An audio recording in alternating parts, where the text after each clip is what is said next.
Doctors Longo and Roberts discuss the current status of gene therapies in rare neuromuscular disorders in this 8-part podcast series. This is derived from the symposium that was presented at World Symposium 2025 in San Diego, California on February 4 through 7, 2025, and is intended for healthcare professionals only. This podcast includes information about investigational compounds that do not yet have a regulatory approval or authorization for a specific indication.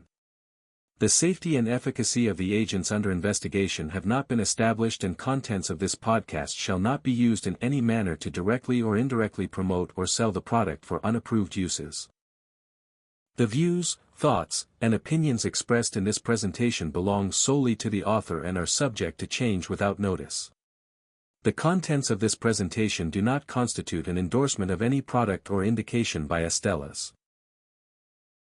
In this part, Dr. Longo will discuss gene replacement therapy in lysosomal disorders. Now let's go back a second to gene therapy. Gene therapy obviously has the potential of answering many of the questions that we still have open in lysosomal disorder, because they could restore the activity of the lysosome pretty much in the whole body, or at least in multiple tissue.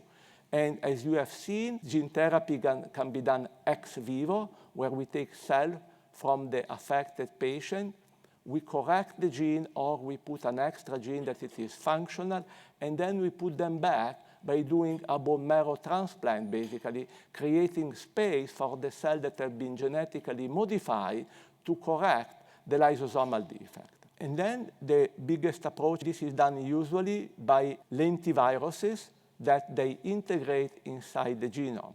The second type of approach is with in vivo gene therapy, where it is given systemically, and in most cases, this is done utilizing an adeno-associated virus, and there are different types that have affinity for different tissue that allow them to direct them where the gene is actually necessary. And obviously that allows you to target the delivery of the gene.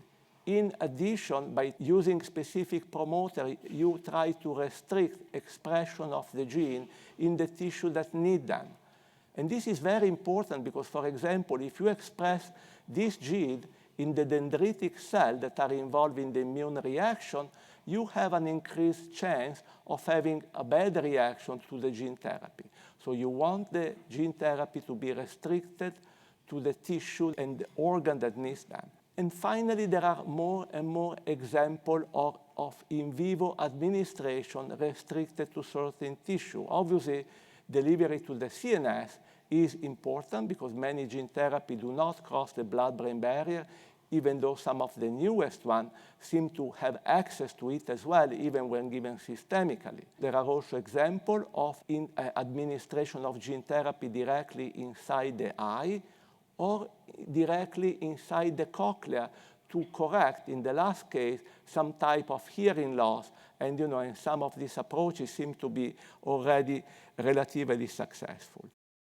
In the next part, Dr. Longo will discuss ongoing gene therapies in lysosomal disorders.